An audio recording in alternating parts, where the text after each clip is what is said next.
Nakita kita na galit ka dun sa ilan sa mga Marcos vlogger na pumunta nga po dito. Bakit gano'n na lang yung galit mo sa kanila? Siyempre.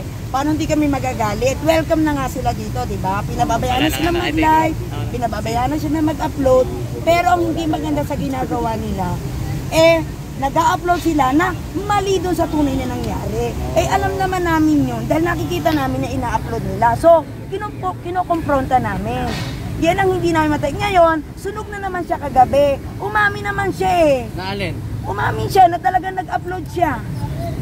Umami naman siya na talagang nag-upload siya Na ganun Kaya sunog siya. Wala siya. Alam nyo, kahit sino iparibat nyo sa akin ng Insaymada, ako ang paribatin nyo sa kanila kasi alam ko kasi ang nangyayari Kaya wala sila may sila sa amin. Wala sila maibabato sa akin na, hindi totoo yan. May mga ebidensya. Kagaya ng una nirebat namin, sabi niya, ang ina-upload daw niya kay Sara. Ina-upload mo nga kay Sara. Ang problema, yung title mo, iba yung pagkaka-intindi ng mga viewers doon sa wala daw siyang binago sa video. Sabi ko, alam ko yon, wala kang binago. Pero tingnan mo ang title mo. Malayo doon sa video, di ba? Sinahingi naman siya ng sorry. Ngayon, bati na kami. Pero sa palagay mo, ano kayang reason? Bakit nandito sila? Pumupunta sila dito? Isa lang yan. Wala na sila mai-content sa poon nila. Yun lang yun. Dahil alam nila ang totoo na ang poon nila ay sinungaling. Sinungaling pa at baliw. Yan yun. Wala na sila mai-content kaya sila pumupunta dito. Wala na yun. Hindi na yun. At saka, alam nila sa sarili nila na nakakayang i-content ang poon nila kasi nga hindi nga totoo yung i-content nila Alam nila yan dahil lalo na yung mga nangyayari sa kay OJC. Alam nila yan. Kaya nga sila nagiging trolls Kasi alam nila yan Alam nila yan na talagang ang poon nila ay marami ng pananagutan sa bayan. Yan lang. Kapag kakaalam ko kasi itong mga pumupunta dito, mga dating Duterte vlogger din ito. Sa palagay mo kaya mababaliktad itong mga to sa pagdating ng panahon? Babaliktad yan. Babalik sa mga Duterte? Hindi, babalik talaga. Ngayon pa nga lang bumabalik na Kasi nga, wala nga silang maiko-content. Dahil nga, kahiya-hiya yung iko-content nila sa poon nila. Dahil alam naman ng sambayan ng Pilipino ang tunay na nangyayari. Kaya wala yan. Babalik at babalik yan. Mark my word. Ngayon pa nga lang, kagabi, ilan na kagad ang Insaymada, di ba? Pumunta dito? Oo. Halos gabi-gabi? Halos gabi-gabi. Halos gabi-gabi meron. Eto pa ang magtindi kagabi Tapos ng issue, binalikan kami. Binalikan kami ng Insaymada. Kinumpronta namin. Umami naman siya na talaga nag-live siya Dahil tapos na nga daw. Sabi ko, hindi ganun. Huwag kang mag-live nang tapos na kasi yung viewers mo, mag-expect doon na wala talaga nanonood. Yun ang point ko. Mag-upload kayo at mag-live kayo sa tama. Welcome nga kayo lahat dito diba? Pinigil nga lang kami ni Bisda kagabi. Ganun kami pinigil kayo ni Bisda? Ay, siyempre. I-rebat nyo, akong paribatin nyo. Huwag kayong mag-rebat kasi lalaki kayo, kami na lang mga babae. Pero bakit mas pinili mong sumuporta sa mga Duterte instead kay hindi. Marcos? Okay, Marcos. Dati na talaga ako kasi kami yung tinatawag na switch to isko. DDS, switch to isko. Kasi nung time na si Banat Bay, di ba nanonood kami lagi, ganon-ganon. So, it's time na mag-switch to isko. Sabay-sabay kami. Pero DDS. Pero kaya nga ang Pangulo namin, si Isko at saka si Sara, ang Vice President ko. Kaya hindi ako nabudol. Dahil lagi kong tinatandaan ang sinabi ng Pangulo, basta ako, sinabi ko sa inyo, siya ay weak leader at may dalang bagahe. Ano yung mga bagahe? Alam nyo na, may bisyo. Number 1 yun. At weak leader nga, ibig sabihin, wala siyang kapasidad na mamuno ng sambayan ng Pilipino. Yun lang yun. Kaya tinatawag na may bagahe. Basta ako, lagi nasa isip ko, lahat ng payo ng Pangulong Duterte. Lalo ng pandemic, pag sinabi ni Pangulong Duterte, huwag lumabas. Hindi talaga ako nalabas. Bahala yung mga kasama ko lumabas sa bahay. Ako hindi. Ganun ko karespeto si Pangulong Duterte. Yan. Ano yung masasabi mo? Sinasabi ng mga Insaymada vlogger, mga pulahan vlogger na mas may nagawa daw si Bongbong Marcos kay former president. Ay, teka muna. Baka ako'y matumba. Anong may nagawa? Kaya nga, hinahamon ko itong mga Insaymada vlogger at saka pulangers na yan.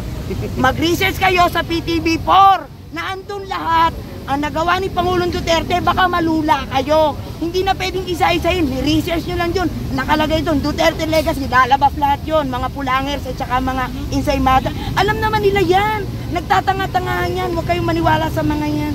Ang pagkakaalam ko po, isa po kayo sa mga nag-Kalye survey. Ayun po sa resulta, ano po ba yung lumabas na resulta? Di ba ang tanong nyo, sino yung magaling na naging Pangulo ng Pilipinas? Ay, siyempre, si Pangulong Duterte.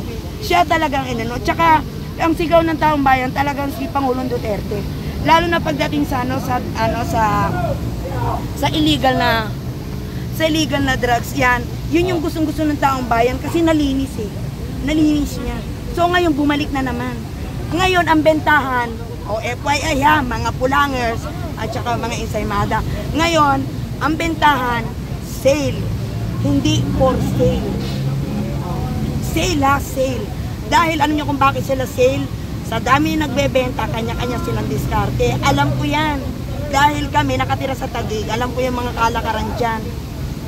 O ano pa itatanong niyo? Ang Taguig ba nakakaramdam ng flood control ni Bongbong Marcos? Ay wala! Binaha nga doon, nag-live nga ako eh. Walang. At saka hindi, inamin naman ni yung sa NEDA natin, anong pangalan nun?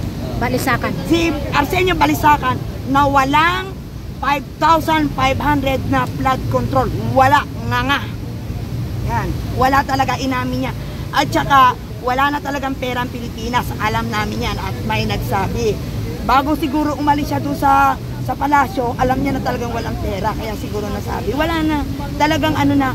Kaya nga, di ba hindi nyo napasin, muhugot na siya ng mga pondo, kagaya na sa PhilHealth. Ilalagay saan program fund. Ba't mo ilalagay doon yung pera ng taong bayan yun, di ba?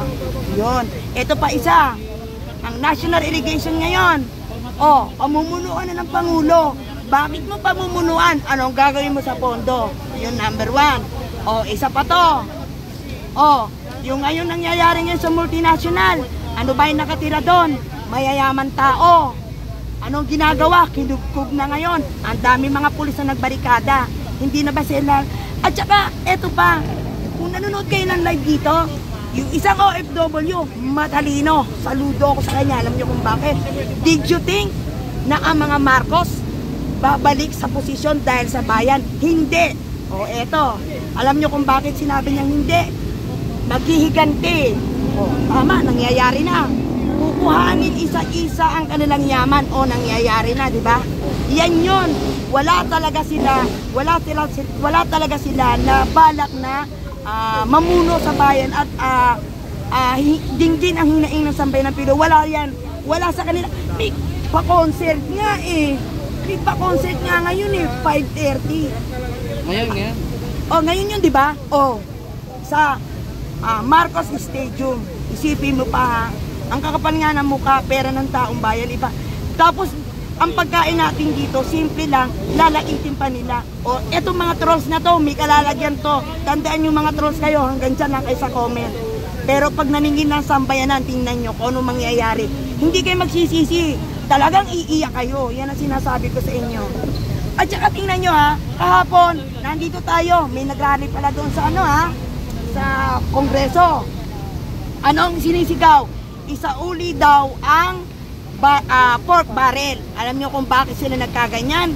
Yung binibigay na iba sa talonggest na congressman, malaki kaysa doon sa MPA. Kaya itong MPA na ito, nagnangak-ngak. Kaya ang payo ko sa poon nila, fair ka. Manti na bibigyan mo, yung mga aliporis mo, pantay para walang sisingaw. Yun lang yun. Kaya kayong mga trolls kayo, hanggang dyan na lang kayo. Tama na yan. Okay Huling tanong na lang. Sige.